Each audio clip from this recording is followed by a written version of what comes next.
Hello Capricorn, Sun, Moon, Rising, and Venus signs. Kamusta kayo? Sana po ay nasa mabuti kayong kalagayan. Welcome back po sa Star Tarot. Kung bago kayo rito, welcome din kayo. Thank you sa inyong support. I truly appreciate it. God bless you all. Capricorn, paunang mensahe po ninyo ay Lover's Energy. This is a decision, no? Na gagawin ninyo, Capricorn. Maaaring yung decision na to is related to your relationships. Not necessarily na sa love and romantic relationship lang ito, but it could be sa relationship ninyo with a friend, relationship ninyo with a kapamilya, or relationship ninyo with a business partner. So, depende sa inyong sitwasyon, ano?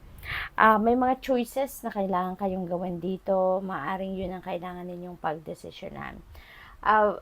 This could also be a romantic relationship, no, na papasukin ng iba sa inyo if you are single. At kung ang iba naman sa inyo dyan nasa established relationship na, maaaring ang usapan dito is also usapan dito is leveling up, no, your commitment with your person. We have 9 of Cups. Wow, this is about falling in love, happiness. Kaya talaga, no? For some of you, Capricorn, if you are single, maaring ngayon talaga ang pagkakataon na papasok na kayo sa isang love and romantic relationship. No? Masaya, in love, may love life, yung ganon. And also, this is a wish fulfillment energy. Kaya your wishes might come true talaga sa ngayon. Maraming biyaya ang pwedeng dumating sa inyo dito. Abundance, material success, prosperity, mga ganon. Kaya napakasaya lang, no? What else? Four of Swords. Pahinga. Magpahinga. Yun ang kailangan din ninyo sa ngayon. Maybe kasi pagod na kayo, lagi kayong busy, no? Maybe you're always preoccupied at kahit mag-enjoy kayo ng sarili ninyo, mag-unwind, hindi ninyo magawa, hindi na kayo nakakapag self-care because maybe you are always busy. Kaya ngayon, you're being invited to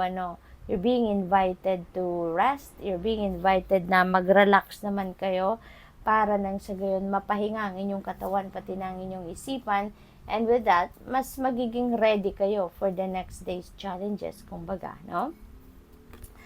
We have Knight of Cups. Alam mo, Capricorn, hindi ito love reading, pero parang ganun lang nangyayari. Kasi, meron tayong Knight of Cups, meron tayong Lover's Energy, meron tayong Nine of Cups. So, most likely, meron talaga dito sa inyo na single, na maaaring talagang merong nanliligaw, or maaaring may manliligaw, or maaaring papasok na kayo sa isang love and romantic relationship. So, this is really good, no? Really good. Dahil, kayo ngayon, very charming kayo, no? Very charming. Parang ikaw yung apple of the eye ng hindi lang isang tao dyan, ano? Kundi maraming humahanga sa'yo, merong romantic interest sa inyo, pero siguro in the past, hindi din naman makapagsabi sa inyo, ano? Parang sinasarili lang din nila yung nararamdaman nila for you. Pero ngayon, maaaring merong maglakas ng loob, no? Merong maglalakas ng loob at magsasabi sa inyo. At maaaring merong mag-aya sa inyo dito na mag-date kayo, no? We have Ace of Pentacles. Napakagaganda ng mga mensahe ninyo for today. Ace of Pentacles is a new beginning energy pagdating sa inyong kaperahang aspeto, karera, negosyo, or any kind of source of income. Yan ay maaaring magsisimula kayo ng bagong chapter sa buhay ninyo on those areas, no? So, maaaring meron ditong bagong offer of new job, new career, no? Business, pagkakakitaan, investment, mga ganon. This is also a time for windfall. So, maaaring merong windfall of money parating, merong panalong parating, or maaaring merong magraregalo sa inyo ng pera, merong magpayback sa inyo, kaya yung pera na parating sa inyo dito, yung abundance and prosperity na yan, could come from different sources. Depende sa inyong sitwasyon. At maswerte kayo ngayon pagdating sa pera. Magkakaroon kayo ito na yung simula, kumbaga, ng continuous inflow of abundance and prosperity sa buhay ninyo. So, magbabago na ang inyong financial landscape. Magiging maluwag na kayo, magiging, pagdating sa pera, magiging ano na kayo, sagana, kumbaga, no? So, good luck to that. Tingnan natin kung ano pa ang ganap dito for Capricorn. We have angel number 2121. Sabi dito, there is also prosperity, harmony, journey, waiting, discipline, exaggeration, the opposite sex. No? So, lahat-lahat parang hindi sa isa niya, 'di ba? Prosperity, nandito yan sa Ace of Pentacles, yung harmony na yan, yung opposite sex could be on the lover's energy, Knight of Cups, yung gano'n, ano.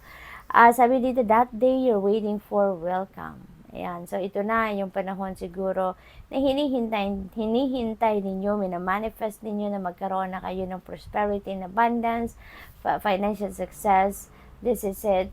Or maaari din ang minamanifest ninyo is to have a love life.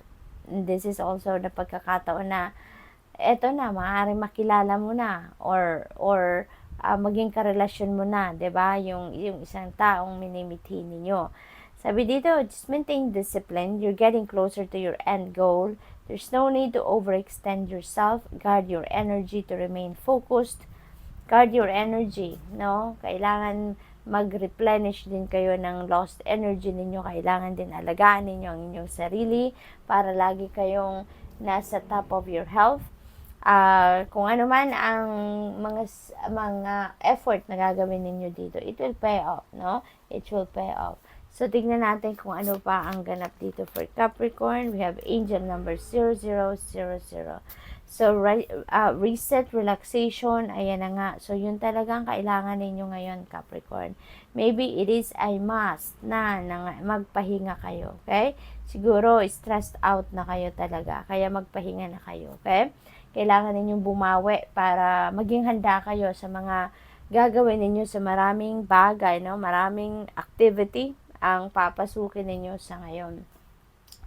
There is also success and victory dito. So, definitely talaga magtatagumpay kayo. It serves as a timely reminder that anything can be accomplished. If you can dream it, there is no reason you can't make it a reality. 'Di ba?